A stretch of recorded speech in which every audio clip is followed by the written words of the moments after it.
ഇതൊരു വല്ലാത്ത ഹലാക്കിൽ ഔലിം കഞ്ഞി എന്ന് പറഞ്ഞ പോലെ ആയല്ലോ. ഇസ്മായിലെ ഉറപ്പ് ഇറച്ചി വേണം ഞാൻ വിളിച്ചു പറഞ്ഞു. ഇല്ല പറഞ്ഞില്ല.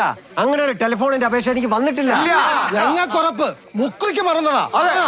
ഇതിൽ ഭായിമാർ ഇടപെടണ്ട. നിങ്ങളല്ലേ കല്യാണം കൂടുതലാന്ന് പറഞ്ഞു. ഞങ്ങൾ ഇസ്മായിൽ ഖാൻ ആൾക്കാരാ. ഏടാ വേടോ ചെവിട്ടി പോയി പറഞ്ഞാ മതി. എന്തൊക്കെ സംഭവിച്ചാലും ഫാത്തിമാനെ നാസർ കെട്ടും. അത് കട്ടായം.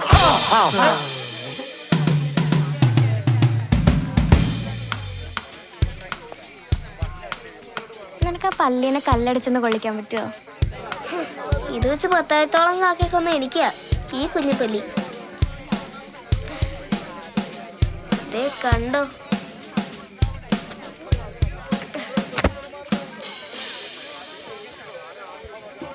ശരിക്കും കാക്കയ്ക്ക് വല്ലതും കൊണ്ടിട്ടുണ്ടാ?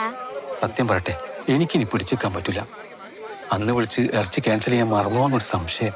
തങ്ങളെ ഒരു വക ഞാനത് നമ്പർ മേടിക്കാൻ പോയതാടോ. അപ്പോഴാണ് ബായിയെ പോലെ ഒരാൾ നടന്നു പോകുന്നത്. ഞാൻ പുറകെ പോയി. ബായി എന്നെ കൊണ്ട് മറപ്പിച്ചതാടാ. ഇത് പറഞ്ഞാലൊരു ഭായും കോയി. എന്താണ് സുബൈറെ? അവര് പാട്ട് പാടാൻ പറ്റില്ലെന്നാ പറയുള്ളൂ. മുക്രിയോ ഒന്ന് വന്ന് മൈക്ക് മേടിച്ചു തരുമോ? എന്റെ പൊന്നു സുബൈറെ, ചരടില്ലാത്ത കളസിട്ട് നിൽക്കുന്ന പോലത്തെ അവസ്ഥയാണ്. നീ ചെല്ല്, പിന്നെ പാടാ.